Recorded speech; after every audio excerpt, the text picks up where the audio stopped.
Focusing on an interview on the Wolseley version of the 1822 series. Only in production for 6 to 7 months, and we're going to speak with its owner, Andrew, now. Hey, Andrew. Hello. Good to see you.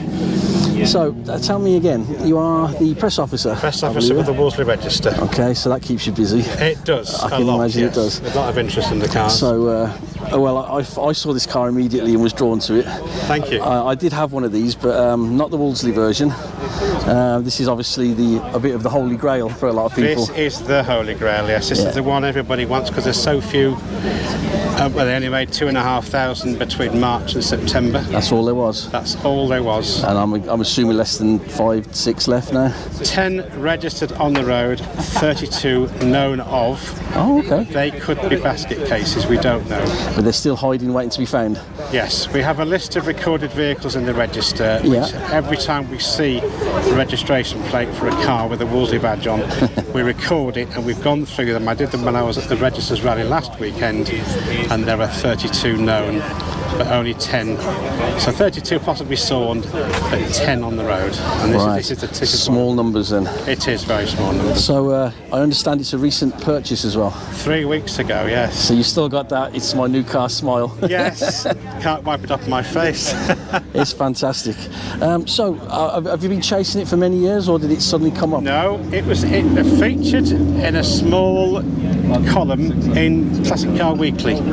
Kevin Davis found it after knowing it had been somewhere in the world, but nobody knew exactly until the chap who had got it decided he ought to find a new home for it. Okay. Got in touch with Kevin Davis's group of people, and the next thing he'd gone and brought it down to Chandler's Ford, where he lives, from Carlisle, where it had been resting for 22 years in the garage. Wow. And he recommissioned it, new brake shoes, new cylinders, new displacer on the front, because that went when he was taking it for a quick run to go to work, and it let him down, unfortunately. But with having been off the road so long, I'm not surprised. No, that's understandable. He's gone through everything at a full service, put a load of new bits and pieces on all over the place. New bumper, for example, a new grille that he put on the front to improve the appearance of the car, stunning. Which just finishes the front off nicely. And the rear was fine with these genuine original wiper blades. They've got a pin through them. It's a very unusual setup. Okay. That was I think it was a finishing touch that you managed to get the original Unipart wiper blades as well. But all told, it runs really well. Yeah. It does with a foot out of bed, apart from it did let a little rear displacer go when I was driving it back from Chandler's Ford to home in Norfolk, and that was after 50 miles that one of the back displacers went. And then before last weekend's rally, on the way back from the Wolseley Register rally, the front, this one, decided to let go, even though Kevin had replaced it. But that's the joy of owning these cars. You just don't know when they're going to let go. I had displacer trouble with my It's one of those things, you just hope and pray that it won't do it again. But I did go over a nasty pothole, and it was something I thought, I bet that's caused a problem. And it did, unfortunately. I knew it wasn't one that had been on the circuit for a long time, because you tend to look at all Princesses or all 1822s and you get to know the number plates. Exactly. And I saw this when I pulled in, and I thought, I've never seen that car before. No. Which is, I think, why so many of us have descended on you. Exactly. And it's Brazil metallic, and I've not seen many in this Brazil metallic finish. No. I'm trying to get a better shot with the bright sunlight.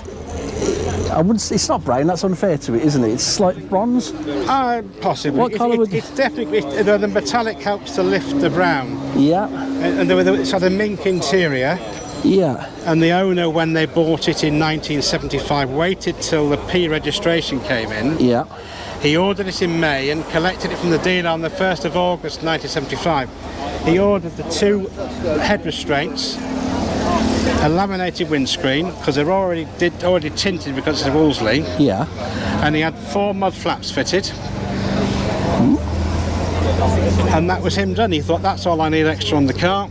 Now, what I'm looking for, if anyone has any, are some front British Leyland mud flaps for this. Oh, you hear that, viewers? That is a bit of a holy grail, but somebody out there might say, do you know what I've got? Front ones. We'll Back put the ones word I'm out. okay for, but the front ones I would like just to put it back exactly as it left the was. dealership in Maidstone in Kent. It's all those really years is ago. superb. I am extremely jealous. It's it a runs great car. beautifully. It really does. I can't fault it the way it runs. Yeah, I mean the 2.2 is a superb smooth engine. Silky smooth, yes. Everyone raved about it.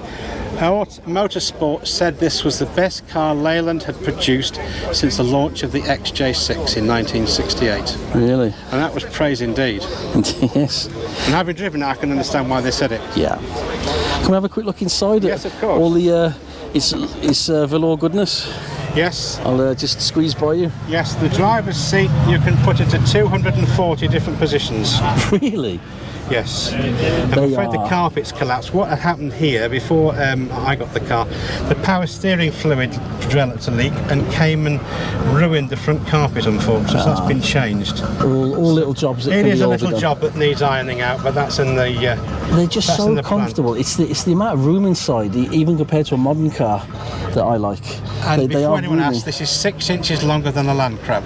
Okay. 6 inches longer, and that gave them a nice boot, which is quite, comes up to here. Yeah. The boot's quite long, and it's deep, which means you can put all sorts of Yes, bits the and huge pieces in. boots on them. They knew what they were doing. It should have been a hatchback. That's one of those big, why didn't they? They didn't want to take any sales away from the Maxi, which wasn't doing as well as they'd hoped. No. When Tour Cars did the conversion on the Princess, they put a lot of extra weight up here on the back, where they had the hinge for the tailgate, and Leyland backed the Tour Cars conversion with a warranty, and they took them in to see how they should have made them, and as a result of the conversion here, they became the ambassador, Right. later on in 82 to 83, which cost the British taxpayer £18 million. Wow. Just a staggering amount Those of were the money. days, weren't they? It is. I mean, the vinyl roof is absolutely immaculate. Again, is that Cannot original or redone? That's an original one, yes. It's been. So that's 46 years old now. It is, yes.